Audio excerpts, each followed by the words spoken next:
এই মুহূর্তে যা পরিস্থিতি, মানে আপনারা কীরকম সরকার বাংলাদেশে চাইছেন? তার কারণ এখন আপনাদের প্রধানমন্ত্রী দেশ ছাড়া এখন ভারতে তিনি চলে আসছেন, এরকম একটা খবর আসছে। হ্যাঁ, এরকম শুনছি আমরা, কিন্তু আমরা তো এখন পর্যন্ত শিওর না যে কে কোথায় আছে, কারণ আমরা দেশের বাইরে আছি, দেশের তেমন খবর জানি না। আর এই ছাত্র আন্দোলনের মধ্যে আমরা ছিলাম না প্রথম থেকে, শুধু খবর দেখছি। এছাড়া কীরকম রাষ্ট্র চাই, রাষ্ট্র সবাই চাই যে স্বাভাবিক একটা রাষ্ট্র চাই, আমরাও চাই আমাদের রাষ্ট্র স্বাভাবিক। কিন্তু যেভাবে মুক্তিযোদ্ধার মূর্তি ভাঙা হচ্ছে, এই দুর্ঘটনাকে কিভাবে দেখছেন? এটা তো অবশ্যই খারাপভাবে দেখতে হবে, কারণ সে দেশ নায়ক, তার হাত ধরেই বাংলাদেশ স্বাধীন হয়েছে, তার মূর্তি ভাঙা অবশ্যই ঠিক। আপনারা কিভাবে, কীরকম সরকার চাইছে এই মুহূর্তে বাংলাদেশে?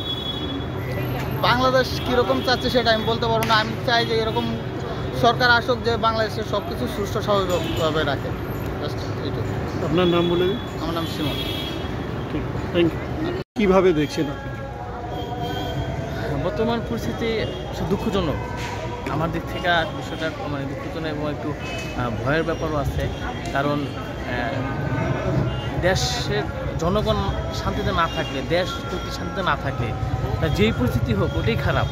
আমি চাচ্ছি যেটাই হচ্ছে যেন পরবর্তীটা যেন ভালো হয়, দেশের জনগণ যেন শান্তি। কারণ আমরা যারা সাধারণ প্রিয় মানুষ আছি, এদেরই কিন্তু ঝামেলা। আপনার যে কোনো দল বলেন, যাই বলুন না কেন, বা উচ্চ ফ্যামিলি বা উচ্চ পর্যায়ে যারা, তাদের কোনো সমস্যা নেই। সমস্যা হচ্ছে আমাদের মতো মধ্যবিত্ত ফ্যামিলির মানুষের জন্য সমস্যাটা।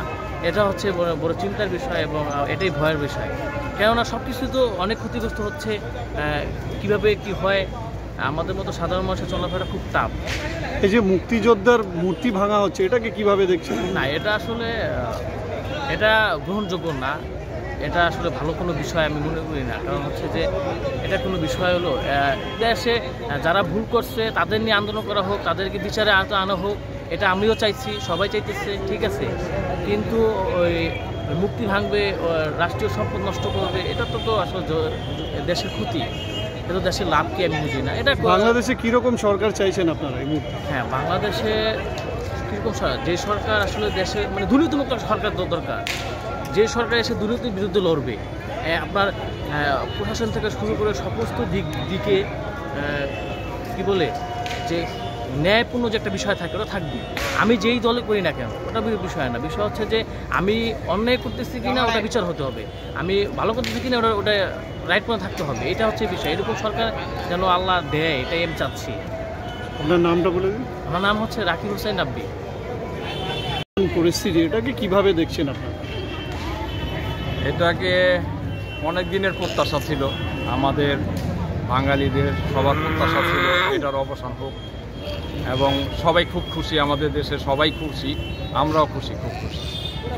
মানে কি প্রত্যাশা করছেন আগামী যে সরকার আসে, কীরকম সরকার আসে আপনি মনে করছেন?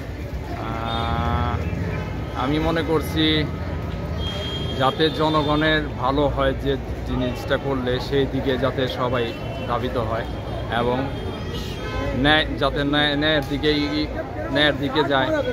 এবং সরি দাদা, মানে কীরকম সরকারের কাছে কি প্রত্যাশা করছেন আপনারা? যেভাবে একটা ডামাডোল পরিস্থিতি আপনাদের দেশে রয়েছে, কীরকম সরকার আসলে আপনাদের ভালো হবে?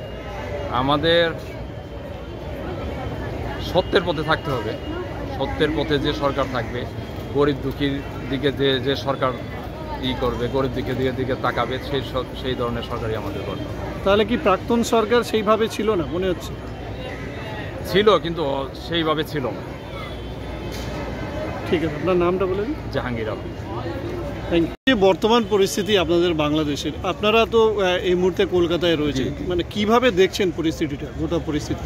না, পরিস্থিতি একদিক দিয়ে ভালো দেখছি যে আন্দোলন শুরু হয়েছিল, এটা যদি অতি সত্বর একটা সমাধান না হতো, পরিস্থিতি আরও খারাপ হতো, আরও লোকজন মারা যেত।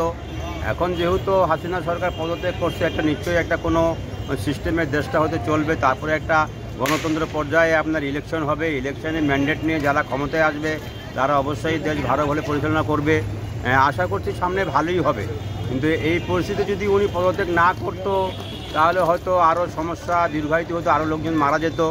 তবে আমার মনে হয় এটা ভালোই হয়েছে, খুব তাড়াতাড়ি একটা সমাধানের পথে হয়তো আসবে। কিন্তু যেভাবে অচল অবস্থা দেখা যাচ্ছে, মুক্তিযোদ্ধার মূর্তি ভাঙা হচ্ছে, এই ধরনের যে ঘটনাটা ঘটছে, এটাকে কিভাবে দেখছে? না, এটা অ্যাকচুয়ালি বাড়াবাড়ি। এটা মুক্তিযোদ্ধাদের সম্মান করতে অবশ্যই হবে, কিন্তু এর মধ্যে এখন কারা ছাত্র কারা কি বলে ওই জামাত ইসলাম এটা চিহ্নিত করা মুশকিল।